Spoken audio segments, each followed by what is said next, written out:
Bonjour à tous, bienvenue au 73e épisode du Temps d'arrêt.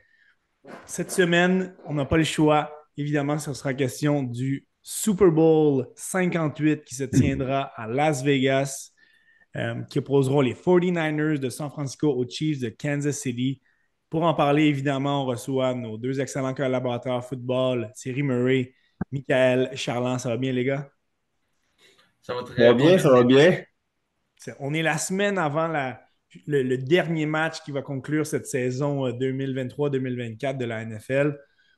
Évidemment, l'excitation est à son comble. On entend beaucoup de choses à droite, à gauche. On va commencer en disant que c'est quand même une reprise du Super Bowl de 2020 où les Chiefs l'avaient emporté 31-20. Les équipes ont faim. Les Niners voudront prendre leur revanche. Plusieurs joueurs de cette édition faisaient encore partie de cette équipe. Gros épisode aujourd'hui, très, très chargé. On va y aller d'un retour sur le parcours éliminatoire des deux équipes, ce qui les a menés là. On va parler un petit peu de l'équipe d'entraîneurs, là, les génies qui ont amené ces deux équipes-là jusqu'au match du Super Bowl. Ensuite, ce sera les confrontations auxquelles vous aurez droit lors du match de dimanche. Donc, lorsqu'on parlera de l'attaque des Chiefs, le jeu au sol des Chiefs, on parlera évidemment de la défensive des 49ers qui se spécialise contre le jeu au sol. Donc, confrontation contre confrontation, les blocs offensifs et défensifs qui vont s'affronter dimanche pour aider tout le monde un petit peu à mieux comprendre les forces en présence et connaître un petit peu ce qui nous attend pour dimanche. On va vous nommer quand même beaucoup d'informations aujourd'hui, des chiffres et tout, mais ce qui est intéressant à prendre en considération, c'est que c'est un seul match. Hein, c'est la beauté du football. Tout ce qui s'est passé, c'est terminé. Comme j'ai dit, on va vous mentionner quand même des statistiques, mais tout peut changer dans l'instant d'un match. C'est ce qui rend la beauté du football. Commençons tout de suite avec le retour sur le parcours des Chiefs. Hein. La saison des Chiefs n'a pas été à la hauteur de ce qu'on attendait. Hein. Ce sont quand même les champions en titre. Et ce qui a été vrai tout le long en saison régulière l'a été vrai en série aussi. Contrairement à ce que la majorité des gens vont croire que les Chiefs, c'est l'équipe de Pat Mahomes, de Travis Kelce. Ça n'a pas été du tout le cas dans cette saison. En série, on a levé notre jeu d'un cran, mais c'est la défensive qui a mené cette équipe-là jusque-là, Thierry. Et il faut leur donner quand même du crédit. Là. Ouais, c'est bon que tu le précises parce que c'est ça, on est habitué là, dans les dernières années, les Chiefs, c'est une machine offensive, c'est une équipe qui crée beaucoup de jeux explosifs. Patrick Mahomes, c'est un magicien avec le ballon.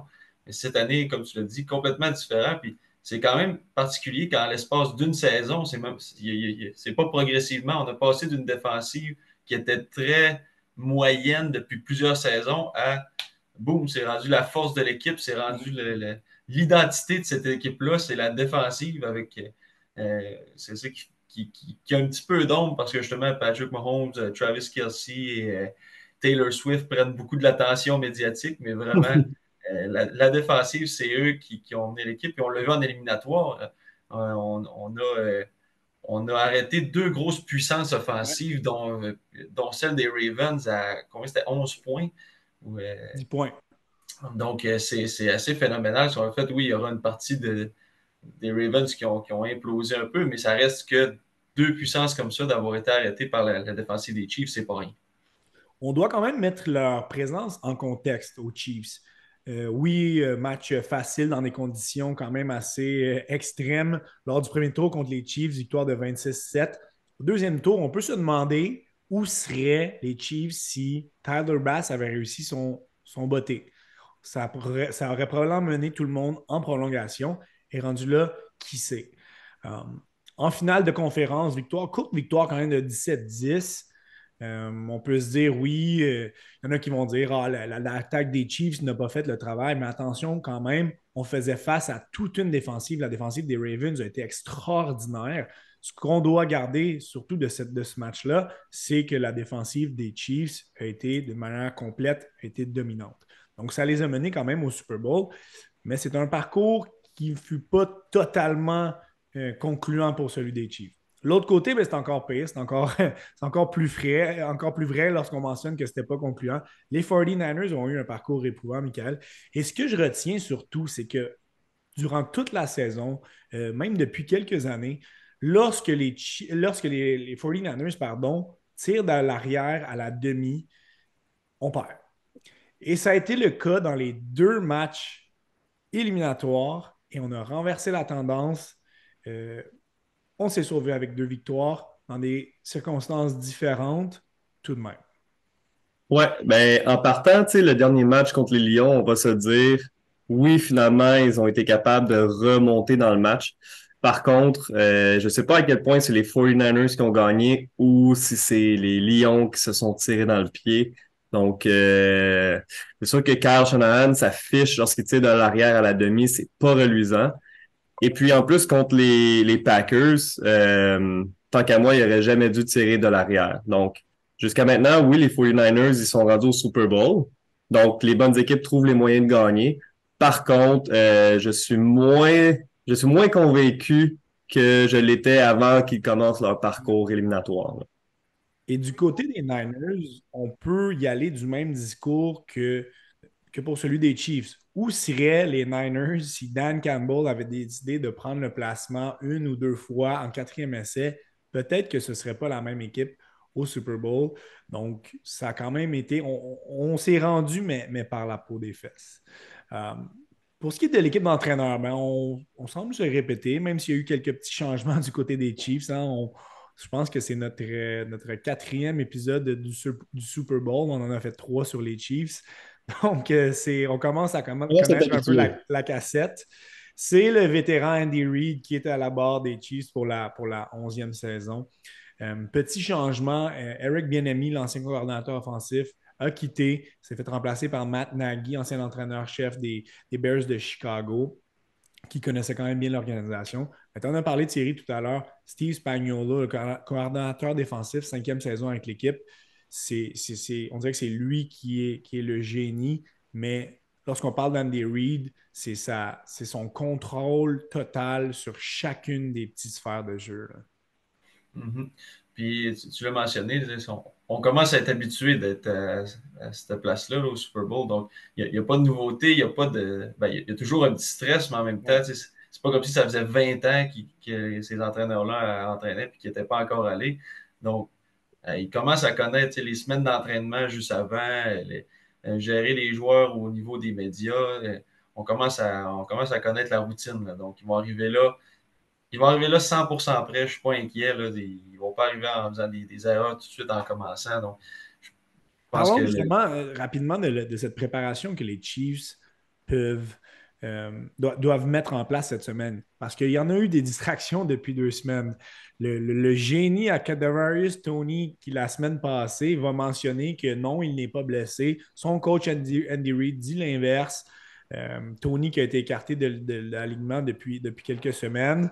Là, cette semaine, Pat Mahomes, qui on ne pensait pas que ça pouvait être pire pour son entourage, ben, son père, encore une fois, arrêté pour conduite avec faculté affaiblie.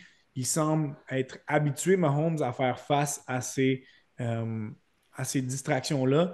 Mais penses-tu que justement le fait que ce soit Andy Reid, il va être capable de chapeauter un petit peu tout ce qui se passe? On parle énormément aussi de la présence de Taylor Swift, quand même, ça enlève peut-être le focus à l'extérieur, du moins, sur les choses importantes. Penses-tu qu'à l'intérieur du cocon, c'est rock solid du côté des Chiefs, ça, Thierry? je pense que oui, parce que tu t'en as parlé, Andy Reid, c'est un vétéran entraîneur. Ça fait longtemps qu'il voit des situations compliquées. Tu l'as parlé avec Kadarius Toney, mais Kadarius Toney, c'est un pion facilement remplaçable. Même, d'après Oui, moi, on est content de ne pas l'avoir sur le jeu. Après absolument. ça, tu sais, nos vedettes des Chiefs sont là depuis longtemps, puis ils sont habitués à ça. Travis Kelce, Patrick Mahomes, justement. Patrick Mahomes, les dernières années, nous a démontré que euh, peu importe ce qui se passe dans sa famille, lui, il se pointe à la game, puis il est Ouais. là, parce que ça fait depuis qu'il est là que sa famille font des affaires bizarres. Son frère fait des choses bizarres. Sa sœur est tout le temps en train de critiquer ses médias sociaux. Il a l'attention de. Toute sa famille a l'attention, puis lui, il est comme.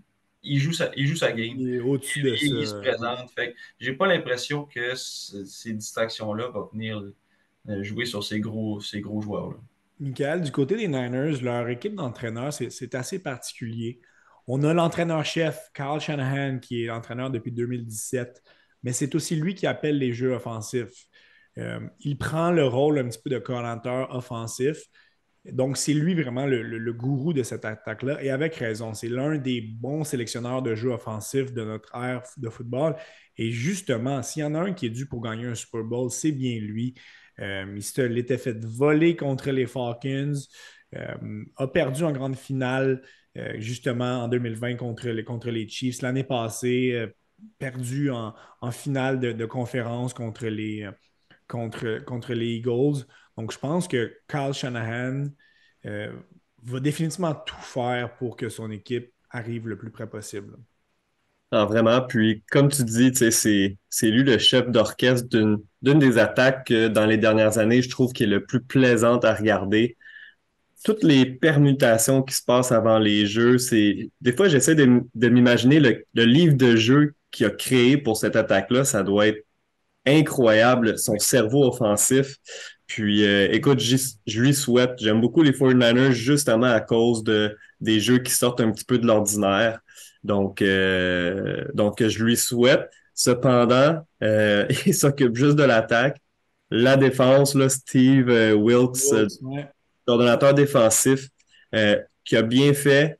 Cependant, tu sais, contre la passe, là, On l'a vu qu'en série, ça a été un peu moins rose qu'en saison. Hein. Quand même, en saison, c'est la deuxième défensive pour les points contre. Donc, la deuxième équipe de la NFL qui a loué le moins de points.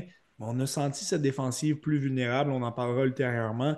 Mais le fait que ce soit sa première année à Wilkes en tant que coordonnateur défensif avec l'équipe, il y a peut-être eu un petit stress on lui souhaitera soit chassé à temps pour le grand match. Là. ouais, je lui souhaite. Puis, petite parenthèse, j'ai failli arriver avec un sac de papier brun, là. Si on revient à une prévision de, de playoff, ça fait dur. Effectivement, on a manqué le coup du côté des Chiefs. Par contre, on avait une bonne équipe sur deux, donc C'est vrai, on peut se c'est vrai. taper sur l'épaule pour ça. On a eu les 49ers jusqu'au bout. Allons-y avec ces confrontations, ce qu'on aura le droit lors du match, vraiment le cœur de l'épisode et de ce qu'on aura lors du Super Bowl. C'est vraiment ce qui rend le tout intéressant. On aurait pu y aller disons, d'y aller une attaque contre l'autre. On a préféré d'y aller blocus contre blocus qui va s'affronter, où sont les forces et les faiblesses. Commençons, Thierry, avec la ligne offensive des Chiefs et leur jeu au sol. C'est une des meilleures lignes offensives de la Ligue et on doit mentionner que le garde à gauche, la position la plus importante au football, celui qui protège le dos de Pat Mahomes, le vétéran Joe Tooney, qui était absent au dernier match, ben, il est questionable pour le prochain match. Donc, il n'a pas été écarté.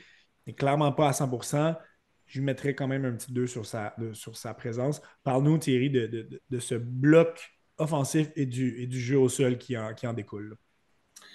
Ben, c'est sûr que moi, ce que j'attends de voir des Chiefs en commençant, c'est donner le ballon souvent à Isaiah Pacheco parce que il est tellement intense, il peut tellement craquer une offensive avec ses courses comme s'il n'y avait pas de lendemain. Donc, moi, je m'attends à voir beaucoup de jeux au sol en commençant pour justement euh, donner de l'énergie à cette offensive-là. Puis justement, les 49ers se sont fait piétiner en première mi-temps par les Lions Ouais, au dernier le jeu match. au Donc, sol des Lions. profiter de justement cette faiblesse-là et d'essayer d'aller justement piétiner les 49ers en commençant le match, puis justement de voir Pacheco courir en malade, puis de donner de l'énergie à cette attaque-là. Ce qui rend, je trouve, le jeu au sol des Chiefs un petit peu moins dangereux. On est quand même 19e dans la ligue. C'est qu'on est unilatéral. Ça passe par Isaiah Pacheco et c'est tout. Contrairement à ce qu'on verra tout à l'heure avec les Niners. Pat Mahomes n'est pas vraiment un facteur. Il peut courir de temps en temps, mais très rare. Clyde Edwards-Helaire peut aller chercher de très courts gains. Et notre ligne offensive, elle est une des meilleures de la ligue pour protéger Mahomes, mais pour créer des brèches, c'est un petit peu moins évident. Cette ligne a quand même revient de 2 sacs alloués contre les Ravens. On en avait donné 0 contre les Bills et les Dolphins.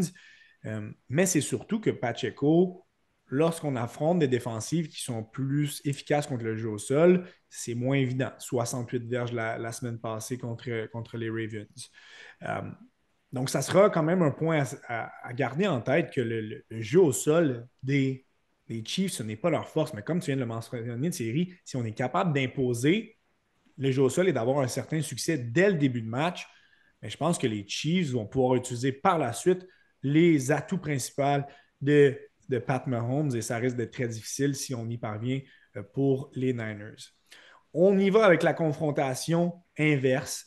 La ligne défensive euh, des 49ers et cette défensive contre le jeu au sol.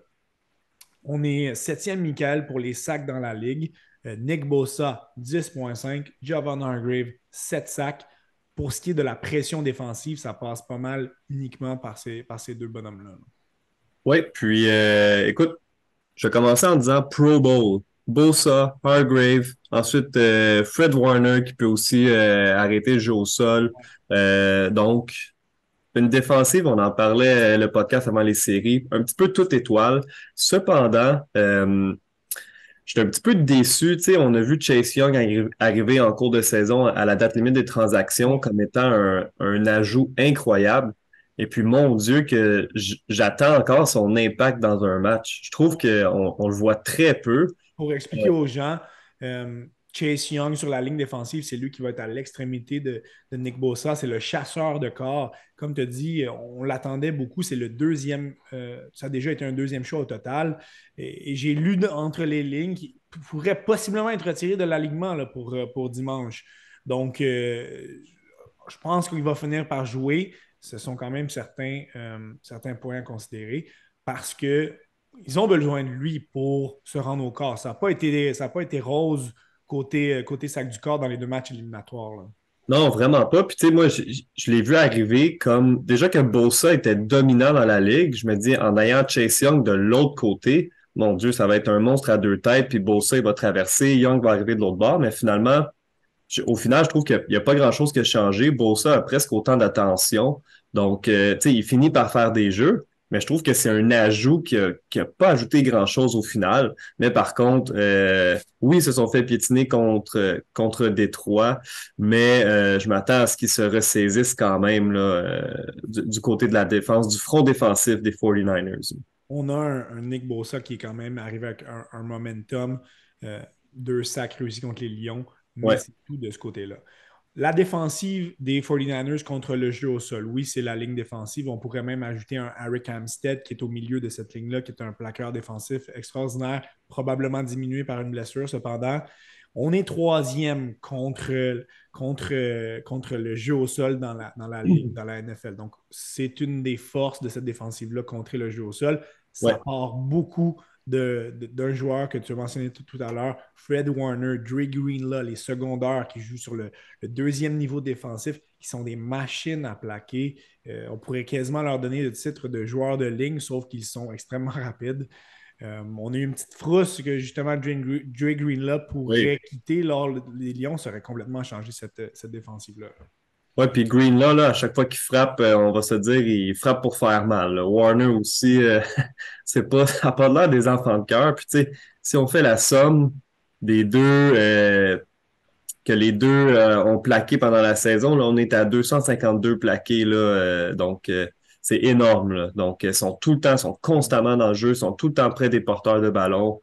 Donc, Pacheco, oui. J'ai hâte de voir la confrontation. Pacheco qui court comme s'il y avait un lion qui courait après en arrière. Ouais. Tu vas voir le front défensif, Warner qui va arriver ou Greenlaw. Donc, ça va être un très bon match-up, ça. Je pense que de prime abord, pour donner, si on doit donner l'avantage d'un côté, pour ce qui est du jeu au sol, on donnerait la petite étoile du côté de la défensive des Niners contre le jeu au sol. Une chance, parce que lorsqu'on va parler de l'autre côté du ballon, ça risque d'être plus difficile pour la défensive des Niners.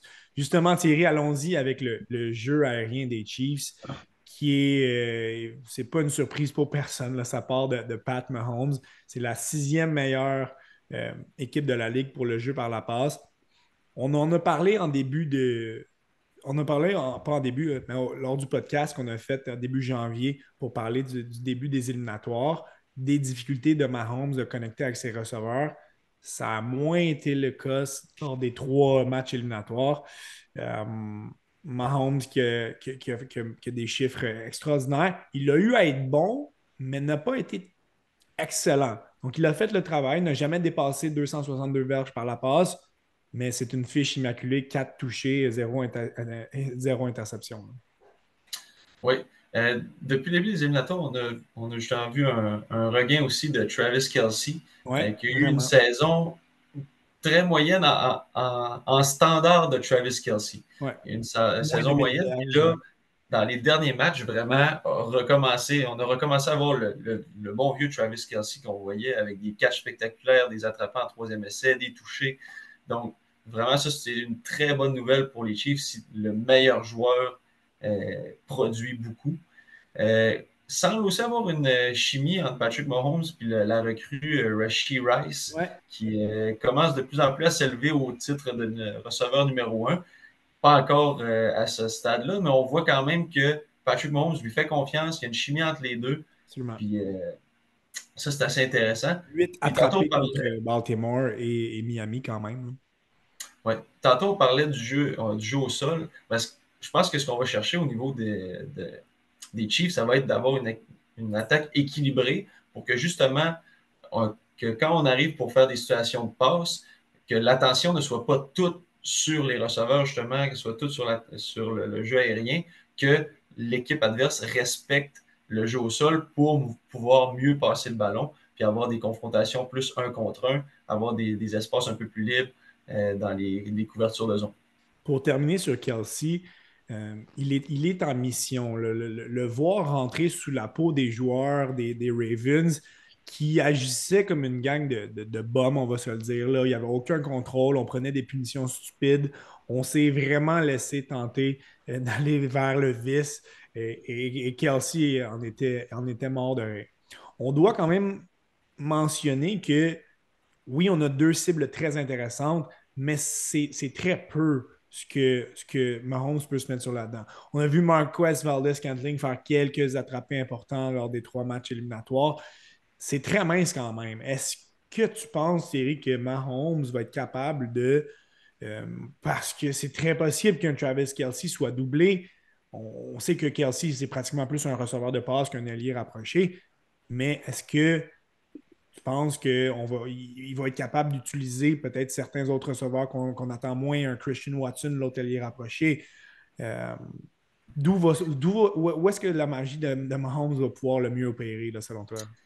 Moi, je pense qu'il va devoir être capable d'aller au deuxième jeu, là, le jeu improvisé, là, ce Ouais, qu'il est bon. capable de faire souvent. Je pense qu'il va devoir l'utiliser plus que dans les autres matchs, justement pour essayer soit de créer du temps pour ses receveurs comme Travis Kelce ou Rashee Rice, ou pour justement aller chercher un receveur un peu plus dans l'ombre, mais qui est capable d'aller chercher un entre-zone à quelque Ouais. part. Mais effectivement, que l'attention va être sur Travis Kelce, c'est certain. Là, le plan de match, un bon coach ne pourra pas arriver sans avoir pensé à comment contrer Travis Kelce.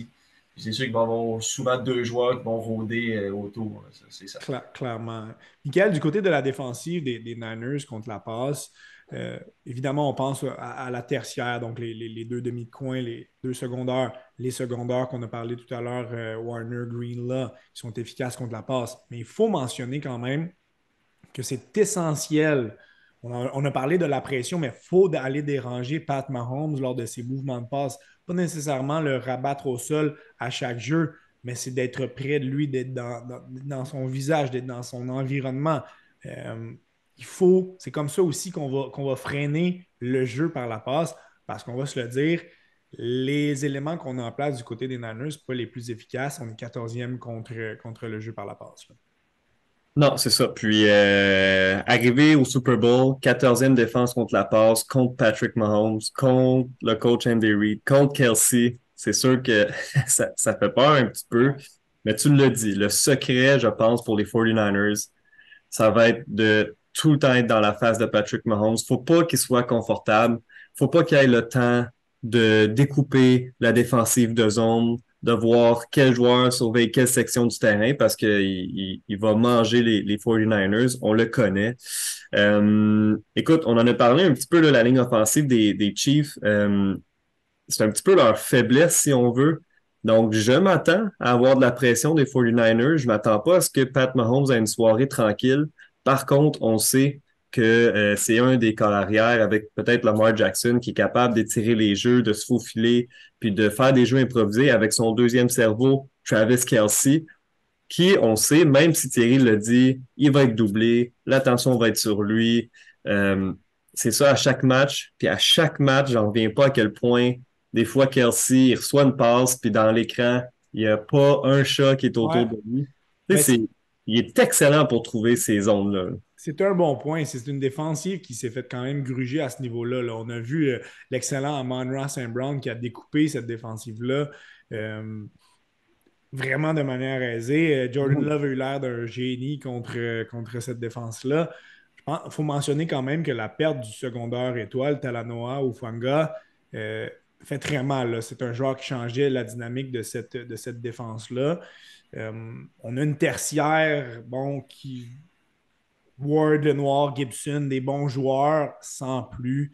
On peut s'attendre justement à ce qu'ils se fassent quand même attaquer, que Mahomes attaque quand même de manière aisément les zones profondes, disons les deux axes de gauche et droite, Ouais. un petit peu plus éloignés. Donc, dans cette confrontation-là, tu l'as mentionné, Michael, Mahomes contre cette 14e défensive contre la passe, on n'a pas le choix de donner l'avantage du côté de l'attaque aérienne des Chiefs. On se transpose de l'autre côté de la tranchée, l'attaque des Niners contre la défensive des Chiefs. Michael, la ligne à l'attaque des Niners et le jeu au sol, excellente ligne à l'attaque, top 5 dans la NFL, menée par l'excellent Trent Williams, qui a été sélectionné au Pro Bowl. Évidemment, il n'est pas allé. Un sac à louer contre les Packers pour cette ligne, deux contre les Lions. Mais ce que j'ai trouvé intéressant, c'est qu'on n'en a donné aucun à Aiden Hutchinson. On est quand même capable de contrer les meilleurs chasseurs de corps adverses. Et ça va être important parce qu'on ne va pas voler le punch à Thierry, mais ils en ont un bon du côté des Chiefs. Là. Ouais, ils en ont un très bon, même deux, je dirais. Je Ouais, dirais. deux très bons. Mais non, c'est ça. Ce sera pas une soirée de congé. Puis ce qui aide beaucoup une ligne à l'attaque, c'est, si on veut, le style d'attaque qu'on tente d'imposer. Donc, les Ouais. 49ers, on sait, soit c'est du jeu au sol ou les jeux par la passe. C'est très, très rare qu'on va demander à la ligne offensive de protéger Brock Purdy pendant plus de 2 secondes ou 3 secondes. Bon point. Le ballon, il part rapidement de sa main, donc c'est des passes dans le flanc. Ensuite, les bloqueurs de la ligne offensive, ils vont faire de la protection pour aller faire un gain. Mais c'est des passes vraiment presque en parallèle, puis après ça, ils vont chercher des longs gains. Donc, ça enlève énormément de pression à la ligne Ouais, offensive. bon point. Puis Purdy, c'est un des, comment on dit ça? Un bon game manager. Ouais, exact.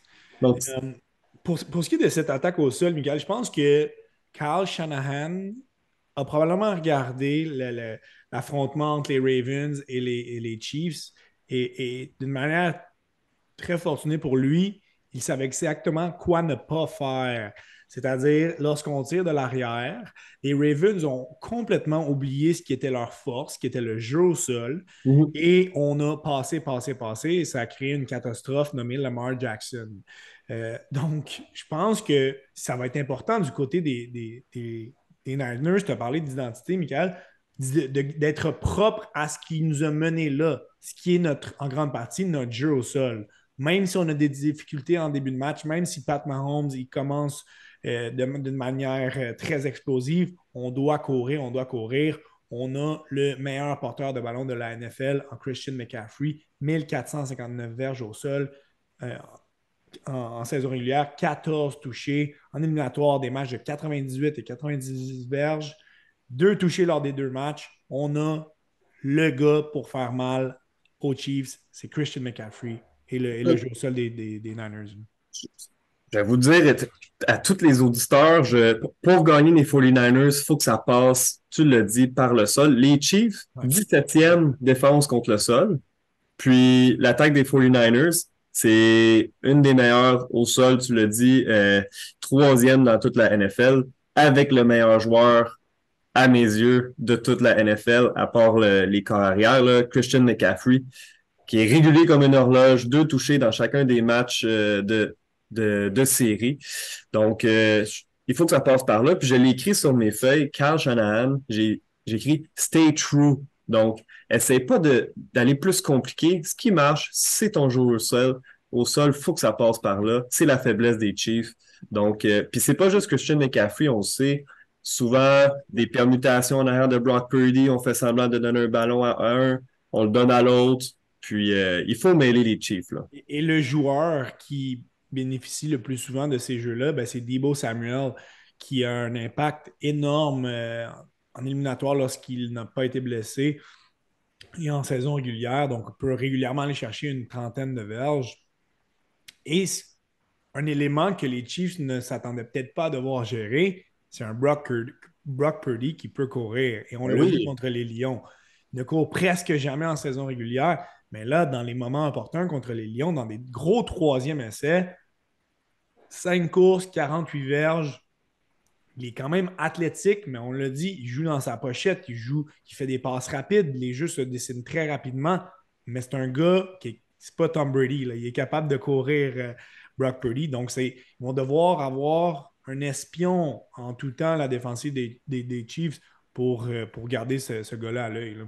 ouais, 100%. Puis tu l'as mentionné, c'est pas beaucoup de courses, mais je trouve que c'est des courses au bon moment. Ouais. Puis il y a eu un bon instinct contre les Lions, que la pochette s'effondrait sur lui, donc se faufiler dans quelle brèche. Puis c'était des longs gains à chaque fois qu'il a couru. Justement, tu disais des gros moments, des troisième essais pour continuer les séquences à l'attaque. Donc, écoute, c'est pas un Lamar Jackson, mais quand même, il court au moment opportun, puis il fait ce qu'il faut au Brock Purdy, hein. C'est pas un joueur tout étoile. Si certains disent que MVP, on parlera jamais de lui là-dedans, mais écoute, il a un bon cerveau de football, je trouve. Pour terminer sur le jeu au sol, notons la présence quand même de l'excellent centre arrière, Carl Juszczyk, qui est excellent pour bloquer, peut même attraper quelques ballons, mais c'est vraiment un atout pour cette équipe. On se transpose vers la défensive des Chiefs, Thierry. On, on a terminé deuxième dans la ligue pour les sacs. On parlait qu'il y avait quelques éléments qui pouvaient être dangereux pour la ligne offensive des Niners. Ben, ces deux éléments-là s'appellent Chris Jones, plaqueur défensif, pardon, et George Karlaftis, demi, disons, ailier défensif, donc même position que Nick Bosa va attaquer de l'extérieur, 10,5 sacs chacun.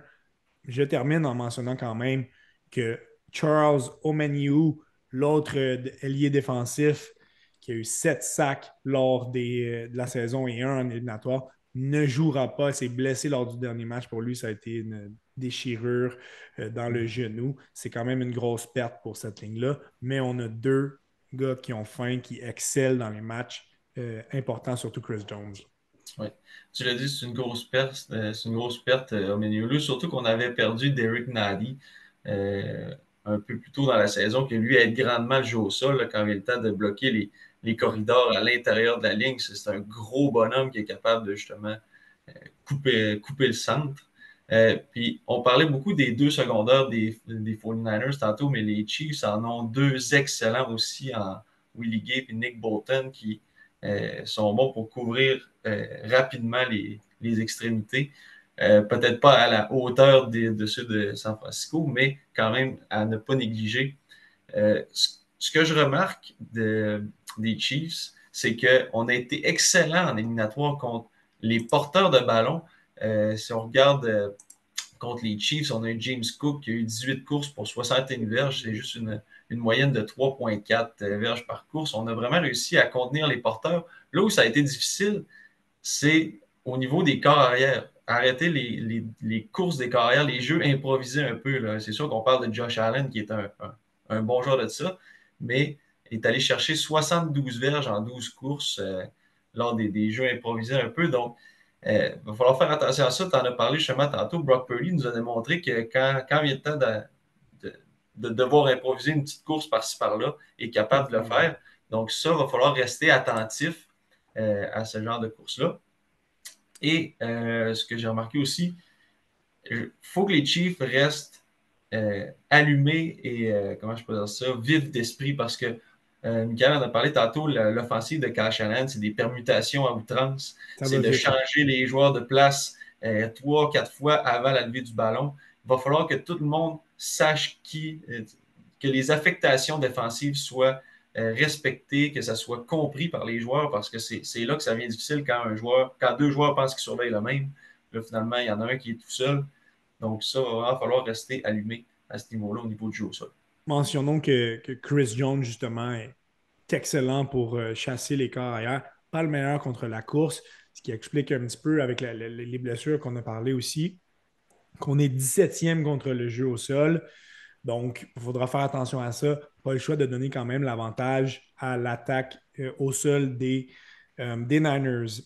Michael, on a parlé beaucoup de Brock Purdy. Quelques statistiques quand même intéressantes. On est quatrième meilleure attaque par la passe. Là, en saison de régulière, tout était tout beau, tout nouveau, tout beau. Oui. Purdy invité au Pro Bowl, un rate de 113, 31 touchés, 11 interceptions. En éliminatoire, 2 matchs, rating en dessous de 90, une interception contre les Lions. Et il s'est réveillé seulement lorsque quelqu'un est venu lui sonner la cloche. Hey, mon chum, c'est commencé, réveille-toi.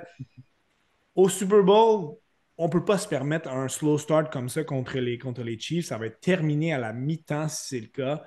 Euh, je pense que ça va être important surtout pour Brock Purdy, de jouer 60 minutes. Parle-nous aussi, parle-nous surtout des différentes cibles qu'il a à sa disposition. Contrairement à Pat Mahomes, il en a un petit peu plus de qualité, donc plus de joueurs qui sont capables de faire des jeux du côté aérien pour les Niners. Ouais, vraiment. Donc, tu sais, comme tu l'as dit en saison, je pense qu'il y a même plus de verges par la passe que Pat Mahomes, Brock Purdy. Ouais. La seule affaire, c'est qu'en série, je l'ai senti un petit peu stressé contre les Lions, justement. Il s'est fait saquer 2 fois, si je me trompe pas, puis une interception. Donc, je me dis, oh, est-ce que Brock Purdy est en train de sentir la grandeur du moment, là, tu sais, c'est pour le Super Bowl, qu'est-ce qu'il va faire? Puis écoute, au final, il a quand même bien répondu. Donc, comme tu l'as dit, il ne faudrait pas que ça se répète dans le gros match dimanche parce que Pat Mahomes, il a énormément d'expérience. Le coach Reid, ils vont mieux gérer ça. Ses armes en attaque, Deebo Samuel, t'en as parlé. Si jamais il est bien surveillé, on en a un autre qui n'est pas un pichou, Brandon Ayuk, qui est capable d'aller Plus chercher. discret en série, toutefois, Ayuk, là. Ça a été Ouais, des matchs de 32 et 60 verges seulement. Là. Ça va prendre le Ayuk de la saison régulière. Là. oui, mais j'ai l'impression que quand il est mal pris, Purdy, là, c'est Ayo qui allait chercher un gros jeu en troisième essai. Tu sais, c'était comme sa porte de sortie, si on veut, mais effectivement, il va falloir qu'il soit plus présent. George Kittle, le lit rapproché, même position que Travis Kelce. On dirait que c'est tout ou rien. Tu Ouais, sais, contre exactement. Green Bay, il y a eu 81 verges. Puis après ça, donc, tu sais, ça dépend vraiment des matchs. Par contre, au Pro Bowl, toute l'attaque, là, Purdy, McCaffrey, Juszczyk, Kittle, Trent Williams. Donc, l'attaque au complet, elle est bien bâtie. Puis les armes, Purdy, il en manque pas. Puis évidemment, le coach ne complique pas la vie. Il sait c'est qui son corps arrière. Donc, c'est des petites passes, on le dit, dans le flanc. Puis après ça, les boys, on court, puis on va chercher des verges.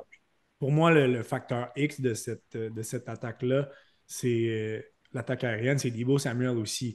On a parlé de son importance pour le jeu au sol. Pas celui qui va faire nécessairement le plus long jeu. Je pense que quand ce sont plus des longues passes, on va chercher un petit peu plus Braden Ayuk ou même Jennings.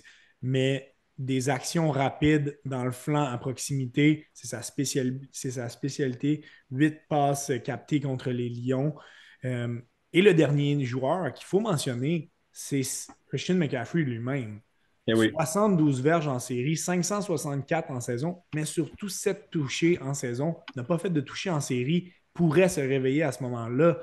Et ça, on est rendu à 5 joueurs là, qui sont capables d'avoir un impact direct pour cette attaque-là. C'est énorme. Là. Vraiment. Puis tu l'as mentionné, Christian McCaffrey, écoute, tout le monde va le voir dimanche. Souvent, il va recevoir une passe dans le flanc. Puis là, ça devient une confrontation un contre un. Il y a un joueur défensif qui le surveille, qui est un petit peu l'espion de McCaffrey. McCaffrey va en mouvement, McCaffrey reçoit le ballon. Puis là, un contre un. Mais McCaffrey, c'est un expert pour faire manquer des plaqués. Très souvent, le un contre un, le joueur défensif va rater son plaqué. Puis là, McCaffrey, c'est là qu'il va aller chercher beaucoup, beaucoup de verges. Donc, s'ils sont capables justement de maintenir leur identité, les 49ers, c'est ça. Donc, il faut qu'ils gardent cette identité-là, des courtes passes, les verges après l'attraper.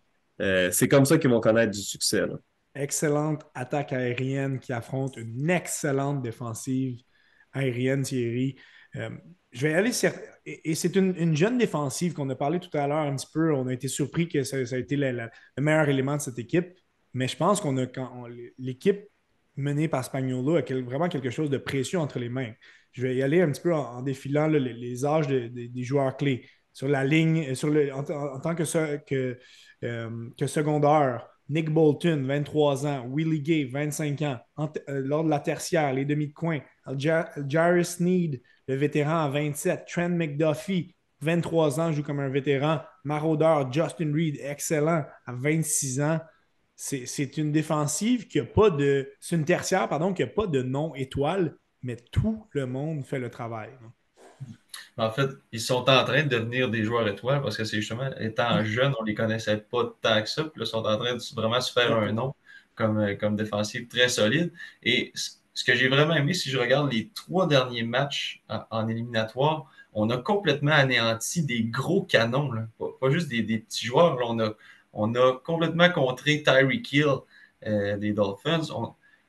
Contre les Bills, on a complètement arrêté Stephon Diggs, 3 réceptions, 21 verges. Ouais. On a arrêté Dawson Knox, une réception, 4 verges. Mark Andrews la semaine passée. Mark Andrews la semaine dernière. Il y a seulement Zay Flower qui a eu des grosses statistiques, mais c'est comme il y a eu 2 jeux Ouais, comme exactement. un peu improvisés, un jeu qui était seul, il y a eu un manque de communication, donc pas vraiment représentatif de leur performance. On n'a pas vu Odell Beckham Jr. de la game.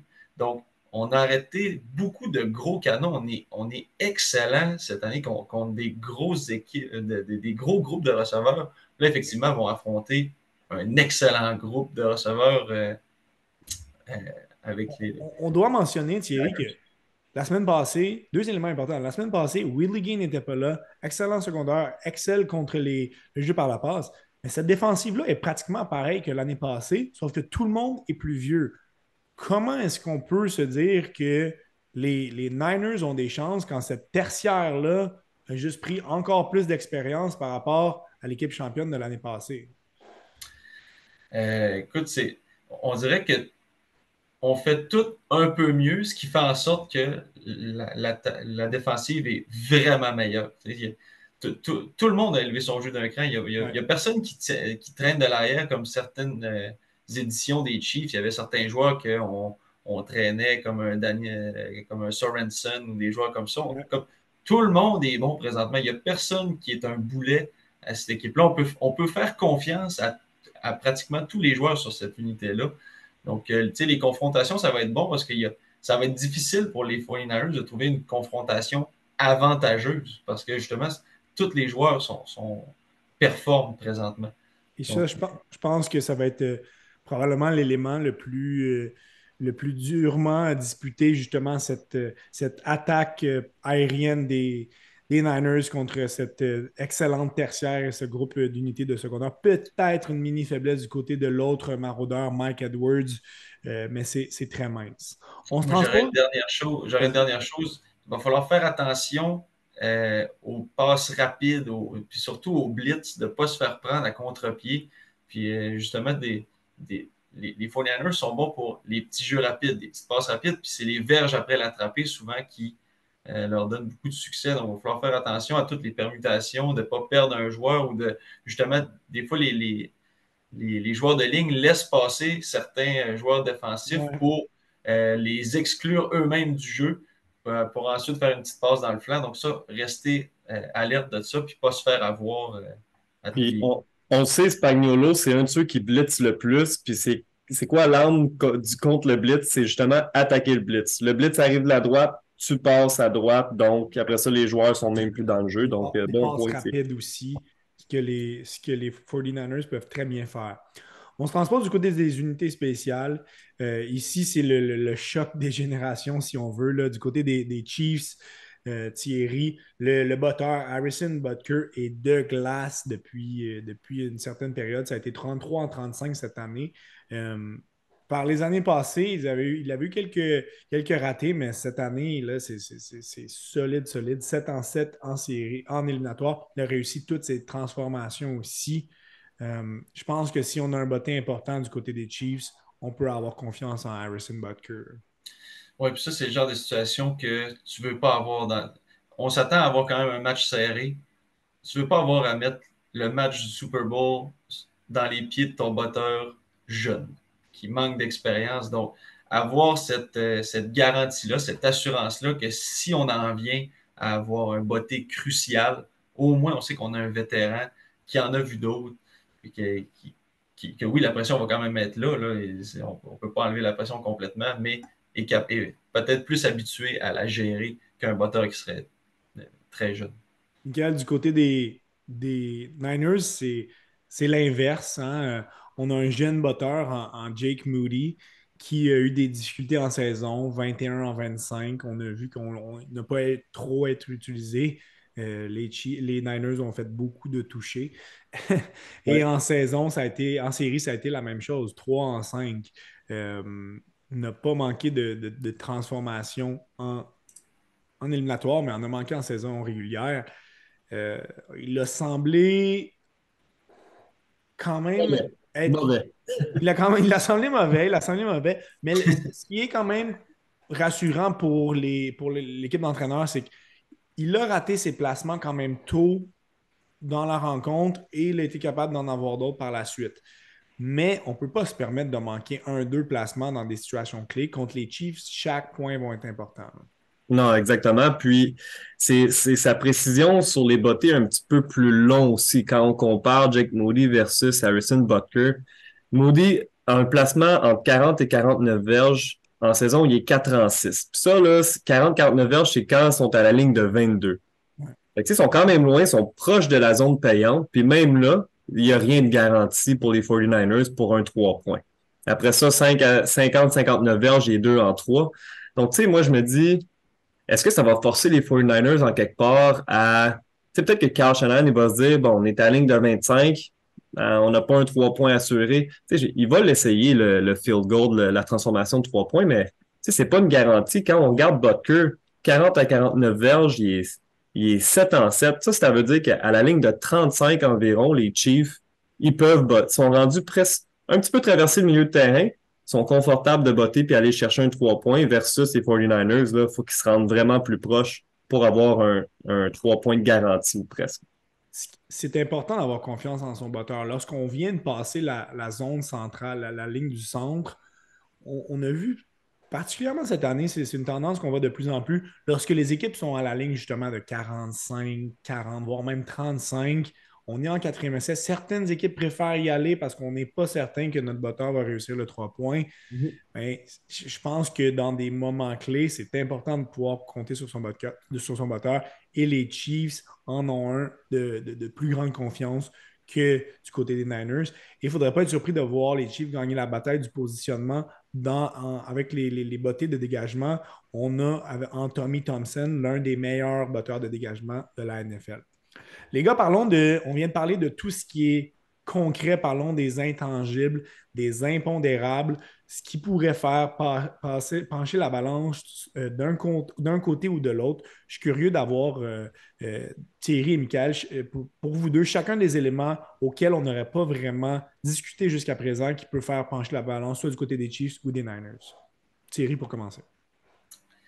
Je vais en dire un rapidement que on en a parlé, là, mais Patrick Mahomes, selon moi, même si on en parle puis on en parle, reste un Mahomes et X-Factor. Reed, hein, Il est duo, tellement bon que même si on en parle, on le sait, c'est vrai. il peut faire changer la balance. C'est à ce point-là à quel point il est dominant.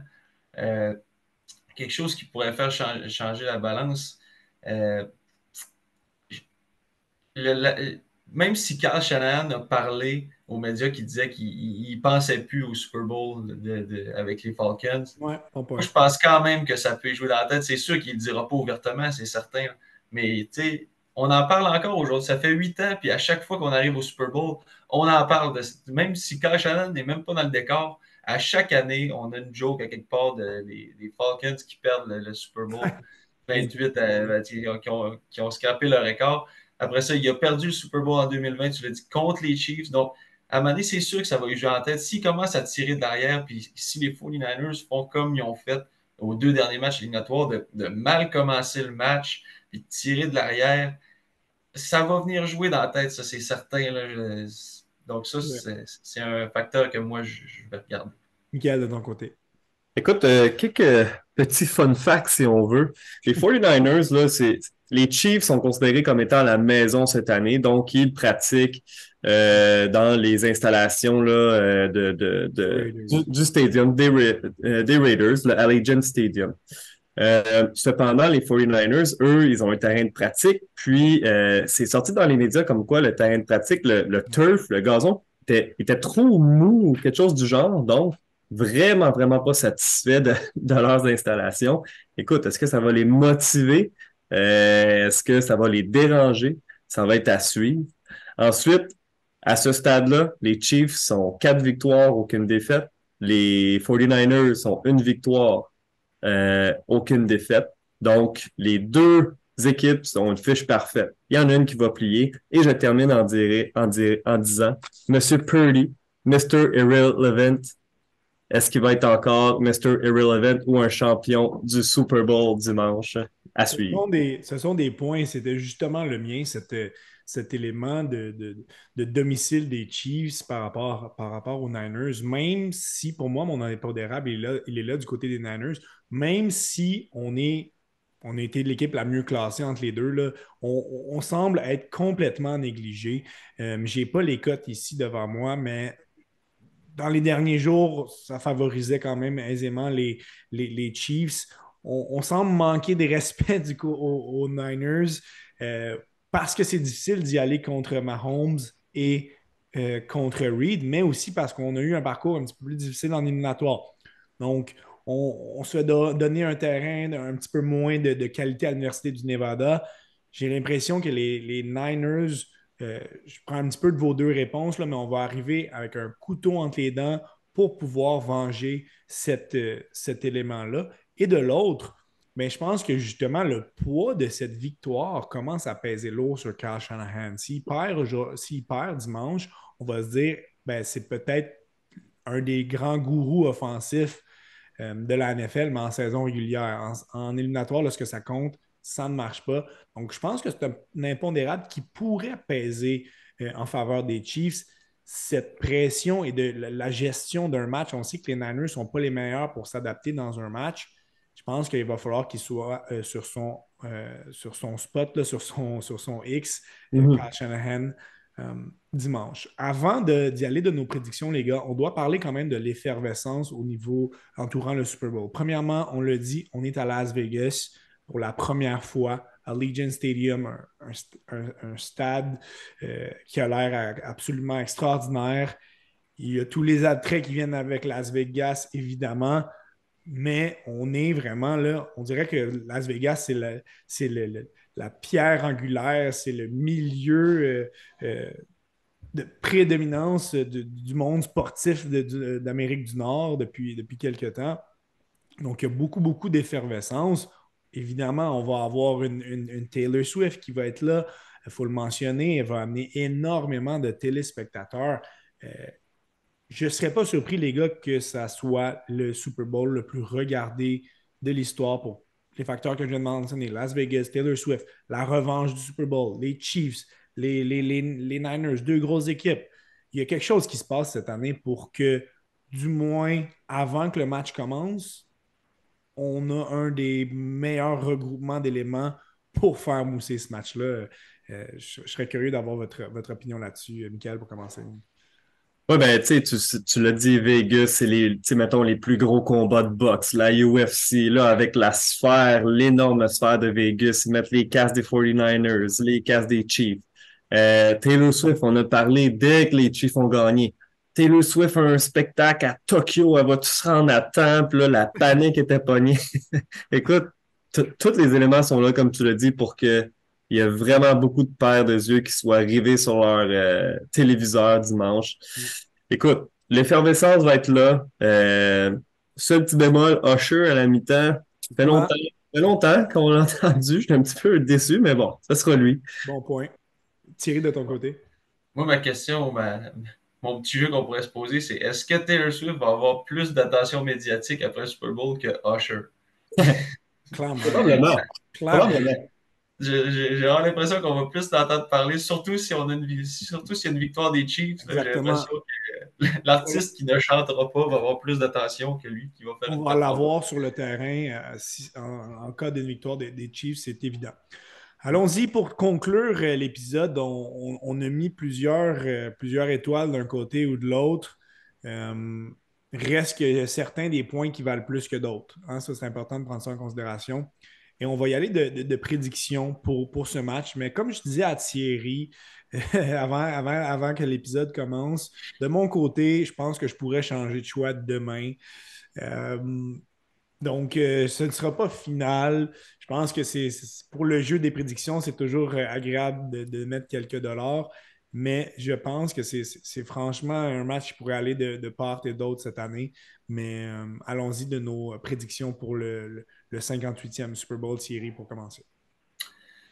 Moi, j'y vais avec les Chiefs. J'y vais avec une victoire de Patrick Mahomes qui va cimenter son, son- sa carrière envers le plus grand de tous les temps. Il y a Et le cette dernier dynastie carrière, aussi, le je pense qu'on dernier peut. carrière à avoir gagné 2 fois un Super Bowl d'affilée, c'est Tom Brady.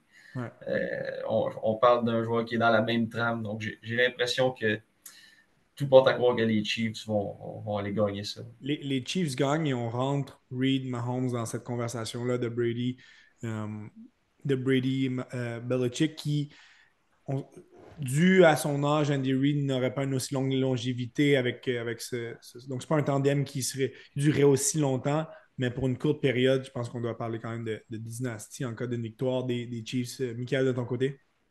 Ben écoute, vous l'avez mentionné, là, Mahomes et Thierry va cimenter son leg déjà à un très jeune âge. Andy Reid avec une victoire, est-ce il va rentrer dans la conversation d'un des plus grands coachs avec Belichick? Je pense pas qu'il va le dépasser. Il va falloir qu'il en gagne plus encore. Puis écoute, à chaque fois qu'on regarde un match des Chiefs, on est habitué, Mahomes, il perd pas. Il perd pas. Donc, je vais aller avec les 49ers, moi. Ah oui, Mr. That's not Irrelevant. irrelevant no more. J'adore ça, j'adore ça. De mon côté, euh, je mets plus d'étoiles au tableau du côté des, des Niners. Et je pense que c'est un exercice qui est agréable à faire. J'ai entendu Arnaud Gascon-Nadon sur les ondes de BPM faire une liste des 10 meilleurs joueurs des deux équipes combinées. Je pense que si on ferait l'exercice, il y aurait probablement plus, peut-être du 6-4 en faveur des Niners. Euh, donc, il y a beaucoup d'éléments qui me font donner la victoire aux Niners.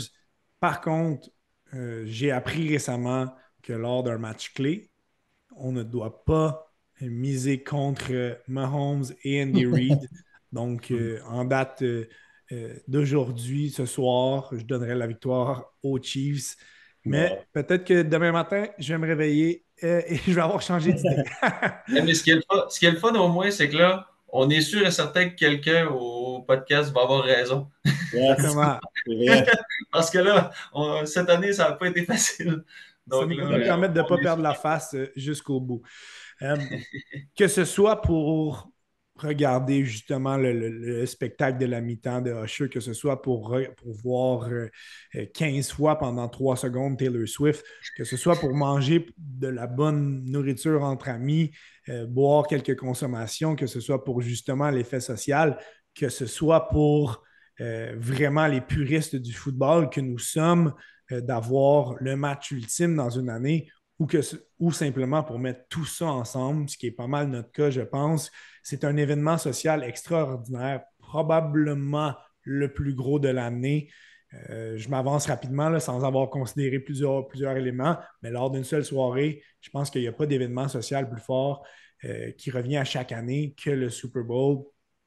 Donc, que ce soit pour une des raisons que j'ai énumérées auparavant, je souhaite à tout le monde un bon match. On espère que l'épisode d'aujourd'hui vous a préparé. C'est quand même agréable d'arriver dans une soirée et d'en surprendre quelques-uns, de savoir un petit peu de quoi on parle. Certaines personnes ne regardent tout simplement pas le match, mais cet épisode-là ne sera pas pour vous. Mais pour ceux qui sont à leur événement social et qui souhaitent quand même avoir une idée de ce qui se passe, je pense que l'épisode d'aujourd'hui va vous avoir donné une bonne idée des principaux acteurs qui pourraient faire pencher la balance d'un côté ou de l'autre. Donc, honnêtement, on souhaite encore une fois, on se souhaite un bon match. Hein? On a quand même été gâtés l'année passée, l'autre année d'avant aussi, lors de la victoire des Rams. Donc, ça fait 2 bons Super Bowls qu'on a. On s'en souhaite un autre. Tous les éléments sont là pour que ce soit le cas. Donc, je vais souhaiter vraiment le meilleur des matchs, le meilleur des Super Bowls à tous. Thierry, Michael, c'est ce qui conclut une belle saison 2023-2024 d'analyse du football de la NFL. Un épisode en début de saison, un autre à la mi-saison, un en début des éliminatoires et un autre pour le Super Bowl. Donc, 4 épisodes qui furent vraiment très, très agréables à produire. Je pense qu'on a fourni du contenu de qualité pour nos auditeurs. Donc, je vous dis un gros merci pour la participation d'aujourd'hui et pour toute la saison. Ce fut vraiment une saison très, très agréable à passer, à analyser à vos côtés. Là. Merci. Oui, exact. Merci à tous. Merci à nos fidèles auditeurs. Et puis, bon match, bonne bouffe, bonne bière. Bon match à tous et je vous dis bon Super Bowl et à un prochain épisode du Temps d'arrêt.